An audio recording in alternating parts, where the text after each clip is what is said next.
할렐루야. 오늘도 교회에서 각 가정에서 우리 금요 찬양 예배를 올려드리시는 여러분 위해 하나님의 놀라우신 은혜와 축복이 임하시기를 간절히 축원합니다. 오늘 우리에게 주신 하나님의 말씀 함께 나누시도록 하겠습니다. 요한복음 10장 14절로 15절 말씀입니다. 제가 앉은 성경으로 신약성경 163쪽에 나와 있습니다.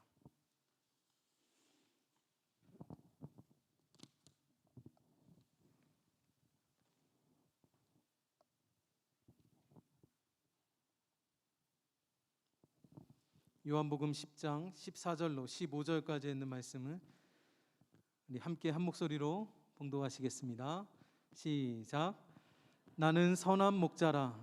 나는 내 양을 알고 양도 나를 아는 것이 아버지께서 나를 아시고 내가 아버지를 아는 것 같으니 나는 양을 위하여 목숨을 버리노라. 아멘. 시편 23편에서 다윗은 이렇게 고백하고 있습니다. 여호와는 나의 목자시니 내게 부족함이 없으리로다. 그가 나를 푸른 초장에 누이시며 쉴만한 물가로 나를 인도하시는도다. 다윗은 여호와 하나님을 목자로, 자신을 양으로 표현을 하고 있습니다. 마치 목자가 양을 돌보듯이 하나님께서 자신의 인생을 돌보셨다라고 고백하고 있습니다. 이것은 그냥 나온 고백이 아니라 다윗 자신이 목자로서 양떼를 돌보았던 그 경험을 비추어 깨닫게 된 것입니다. 이스라엘의 목자는 그 척박한 땅에서도 양들을 먹이고 또 마시게 할 그 풀밭과 그 물가를 찾아 애써야만 했습니다. 그리고 그곳으로 가는 길도 평탄한 길만 있는 것이 아니라 구불구불하기도 하고 또 때로는 옆에 낭떠러지가 있기도 하고 주변에 맹수들도 만나기도 합니다. 때로는 가는 길이 험하여서 양들이 넘어질 때마다 목자는 양들을 상처를 싸매고 기름을 발라주어야 하고 또 양이 자기 혼자 다른 길로 갈 때는 그러한 위험으로부터 그들을 건져내어야만 했습니다. 맹수들의 위험이 닥쳐올 때도 지팡이와 막대기로 양들을 보호하고 위험에서 건져내야 합니다. 우리가 잘 알듯이 다윗도 그의 인생이 평탄하지만은 않았습니다. 그가 어린 시절 사무엘 선지자에게 기름 부음을 받고 그 거대한 골리앗을 쓰러뜨린 그 이후에 그가 정말 그의 인생이 탄탄대로와 같이 활짝 열려질 것 같았는데, 그러나 그는 이내 수년간 맹수와 같은 사울의 쫓김을 받아서 이리저리 도망다니는 신세가 되고 맙니다. 곳곳이 사망의 음침한 골짜기였습니다. 왕이 되어서도 그는 아들 압살롬의 반역으로 인해서 죽을 고비를 넘어야만 했습니다. 그러나 그러한 위기 때마다 목자 되신 하나님께서 자신을 지팡이와 막대기로 보호하여 주심을 경험하게 됩니다. 그분이 인도하시는 길로 따라가는 것만이 가장 안전하고 또 가장 평탄한 길임을 알게 된 것입니다. 그래서 그는 주님과 함께라면 두려움 없이 어디든 담대하게 걸어갈 수가 있었습니다. 그가 그렇게 인도함을 받을 수 있었던 것은 자신의 목자 되신 하나님을 신뢰하고 의지하였기 때문입니다. 자신의 상황에 상관없이 하나님을 예배하고 하나님께 찬양을 올려드리는 자로 살았고 또 언제든지 목자의 음성을 듣고자 하였고 그리고 어려울 때는 그 목자 되신 하나님 앞에 탄식하며 울부짖으며 도움을 청했습니다. 시편 40편 1절로 2절 말씀입니다. 함께 읽겠습니다. 내가 여호와를 기다리고 기다렸더니 귀를 기울이사 나의 부르짖음을 들으셨도다.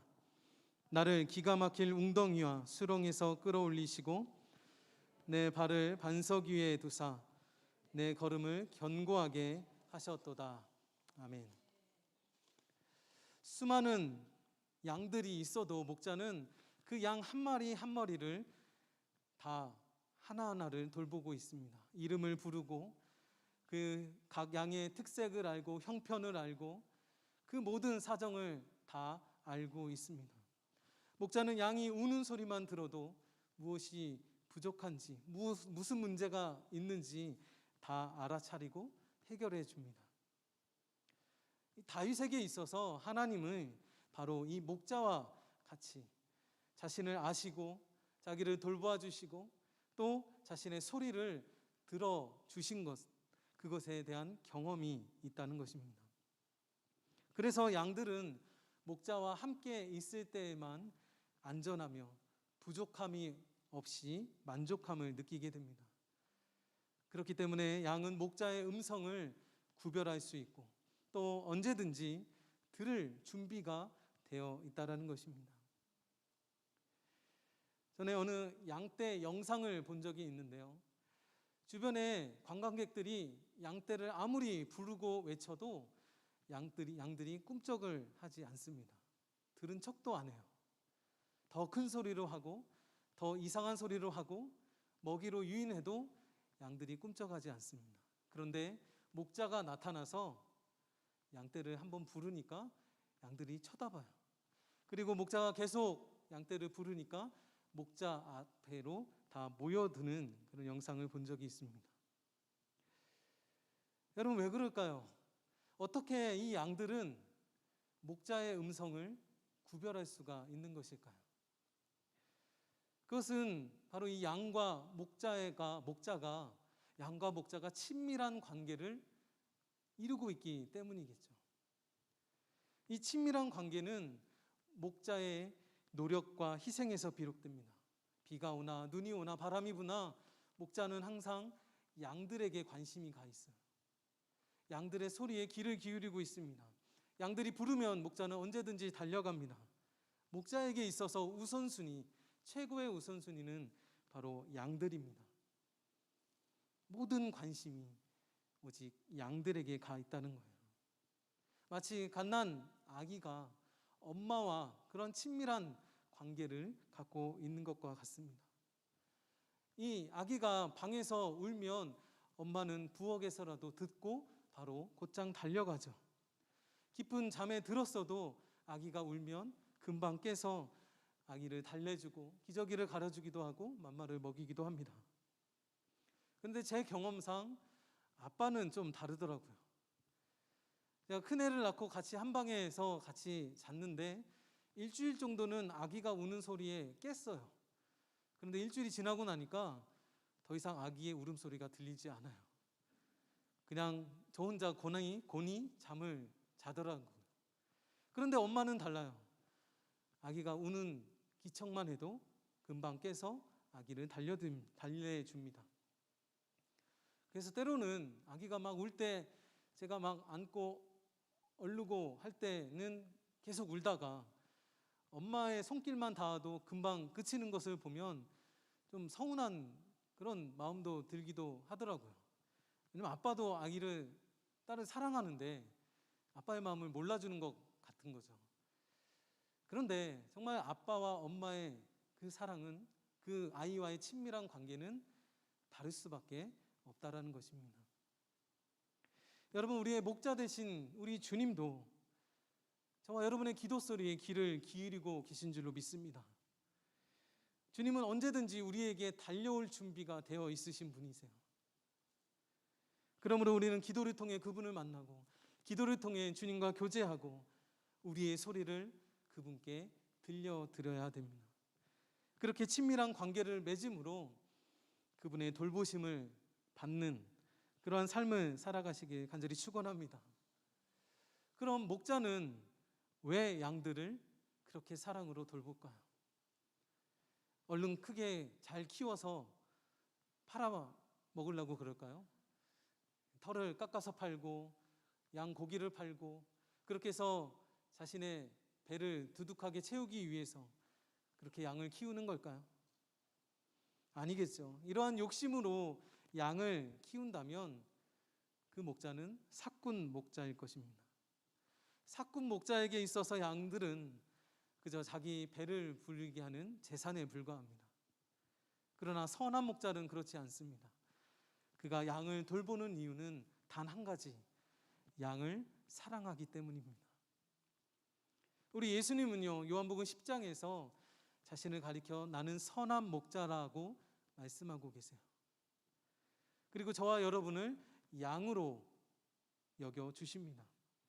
이어서 선한 목자는 양들을 위하여 목숨을 버리는 목자이고, 사꾼 목자는 양을 버리고 자기 목숨을 먼저 챙기는 목자라고 말씀합니다.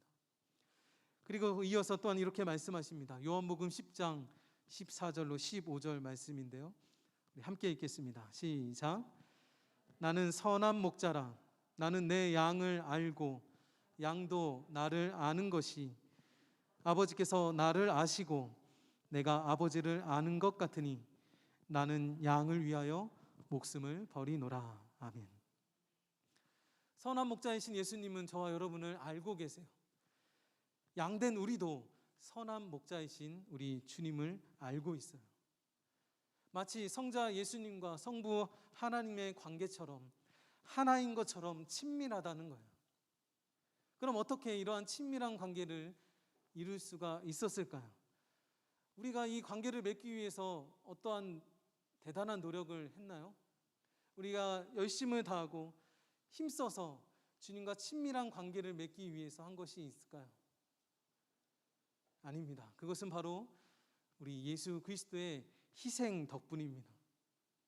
잃어버린 양 한 마리를 찾기 위해서 99마리를 약 두고 찾아내기까지 애쓰시는 그 목자의 사랑, 그 양 한 마리를 찾았을 때에 기쁨으로 이웃들과 잔치를 벌였던 그 마음, 그 사랑과 그 마음이 고스란히 담겨져 있는 것이 바로 십자가입니다. 그분이 친히 보잘것없고 연약하고 그리고 제멋대로인 양된 우리를 위해서 이 땅에 오셨습니다. 그리고 우리 하나하나를 돌보아 주시는 거예요. 잃어버린 양과 같았던 우리를 찾아내기까지 찾아내서 그리고 우리의 생명을 구하시기 위해서 십자가에서 자신의 생명을 내어 주셨습니다. 우리가 그 예수님을 모르고 있었던 그때도 예수님은 양된 우리를 계속 부르고 계셨어요. 다만 우리가 목자이신 그분의 음성을 알아듣지 못했던 거죠. 그러나 이제는 우리의 목자 되신 예수님의 음성을 우리는 조금씩 알아듣기 시작합니다. 언제부터요? 그분의 십자가의 사랑을 깨닫고 난 이후부터요. 이제 말씀을 통해서 나를 향하신 그분의 뜻을 깨닫게 되고, 기도를 통해서 그분과 친밀한 교제를 나누고, 찬양을 통해서 우리의 고백을 하나님 앞에 올려드리게 되면서 우리는 무엇이 주님의 소리고 무엇이 내 소리인지 세상의 소리인지를 조금씩 구별하기 시작합니다. 그래서 이 세상의 소리가 아니라, 나 자신의 소리가 아니라 그 주님의 소리에 조금씩 반응하기 시작하는 거예요. 여러분, 그때부터 우리에게 은혜가 임하기 시작합니다. 그리고 그 은혜가 아니면 우리는 늘 다른 길로 가거나 그리고 내 멋대로 가거나 했을 거예요.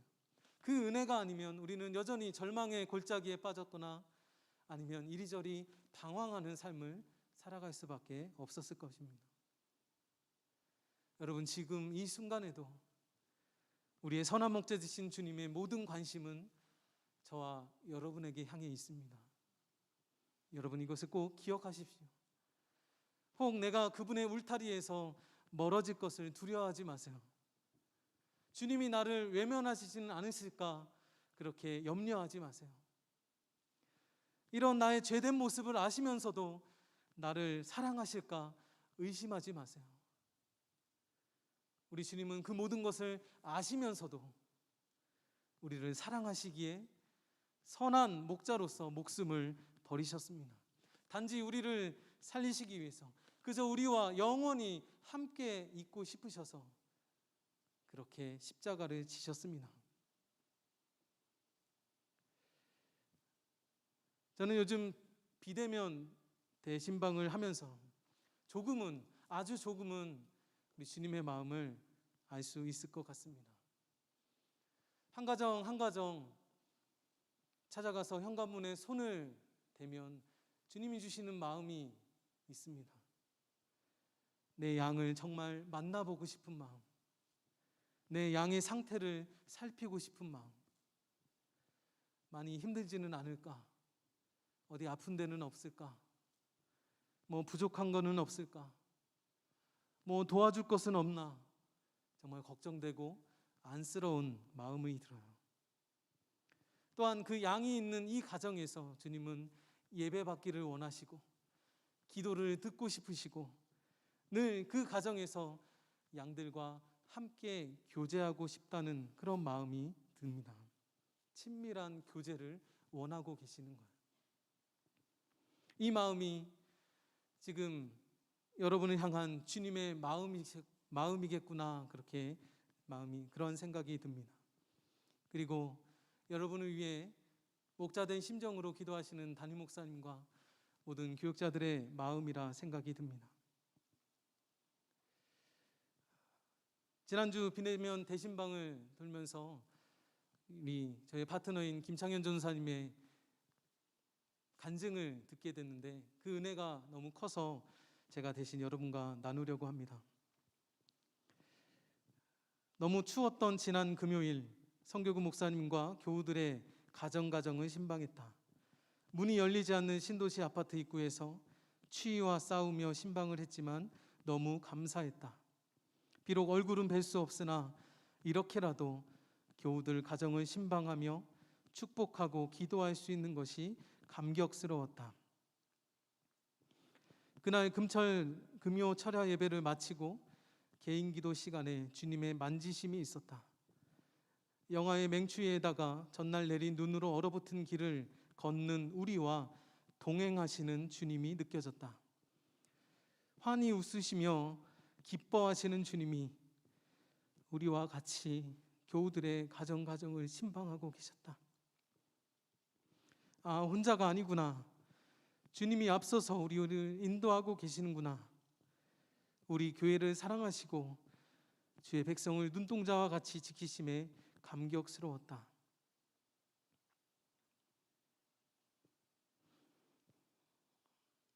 부족한 자를 통로 삼으셔서 직접 일하고 계셨다. 어떤 고난과 어려움에도 굴하지 않고 오직 주님을 바라보며 가리라 다시 결단하였다.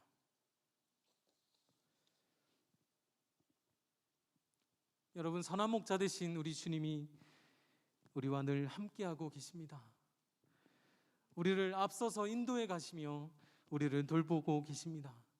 그분의 일하심과 그분의 손길을 바라보시는 저와 여러분이 되시기를 주님의 이름으로 간절히 축원합니다. 한편으로는 저 역시도 주님의 한 마리의 양임을 깨닫습니다. 때로는 주님의 인도하심을 받기 싫어서 내 마음대로 딴 길로 가려고 하면 상진아, 거기 아니야, 어디 가니, 이리로 가야지, 그렇게 막으시는 주님을 경험하기도 했고요. 또 때로는 다른 양들보다 더 주님 가까이에 따라가려고 나름 열심을 내보기도 했습니다. 어느 때는 다른 양들보다 더 뒤처져 있는 것 같은 그런 느낌도 받고, 다른 양들은 다 돌보시는 것 같은데 나는 외면하시는 것 같아서 주님께 서운해한 적도 있었습니다. 그러나 우리 주님께는 모든 양들이 다 동일하더라고요. 누구 잘나고 못난 양이 없습니다. 또 뛰어나거나 뒤처진 양이 없습니다. 주님 보시기에는 다 똑같은 동일하게 사랑하시는 어린 양에 불과하더라고요. 오히려 부족할수록, 연약할수록 더 챙겨주시고 보살펴주시는 그 사랑을 다시 발견하고 경험하게 되면요, 이런 고백이 나오게 되죠. 주님은 모든 양의 목자이신 동시에 나의 목자가 되십니다. 주님, 그분으로 인하여 나는 부족함이 없습니다. 모든 것이 다 감사합니다. 사랑하는 성도 여러분, 우리 주님은 직접 인간의 몸으로 이 땅에 오셨습니다. 그리고 그분과 우리 사이에 막혀있던 모든 죄의 장벽을 깨고 오셔서 우리의 목자가 되어 주셨습니다. 그것도 그냥 목자가 아니라 자신의 목숨을 버리기까지 사랑하시는 선한 목자가 되어 주셨습니다. 그분의 사랑의 손길을 다시금 바라보시기 바랍니다. 지금도 우리와 함께 교제하길 원하시는 그분의 음성을 들어보세요. 사랑하는 아들아, 사랑하는 딸아, 내 양들아, 내가 너를 사랑한다. 내 손을 잡고 나와 함께 가자. 뭘 그리 걱정하고 있니? 내가 다 안단다. 내가 다 책임져 줄게. 여러분도 주님께 여러분의 소리를 올려 드려보시기 바랍니다. 주님, 저 지금 너무 힘들어요. 저 좀 도와주세요. 주님, 저를 붙들어 주세요. 저도 주님만 사랑하고 싶어요. 주님, 나를 인도해 주세요. 주님은 우리를 아시고 우리를 이해하시며 또한 위로하시고 우리의 기도를 듣고 계십니다. 지금 우리는 어렵고 힘든 과정을 지금 겪고 있지만 그럼에도 우리의 선한 목자 되시고 아버지 되시는 우리 주님과 사랑으로 교제하시면서 그분의 손을 꼭 붙들고 다시금 일어나시는 저와 여러분이 되시기를 우리 주님의 이름으로 간절히 축원합니다. 아멘. 이렇게 기도하시겠습니다.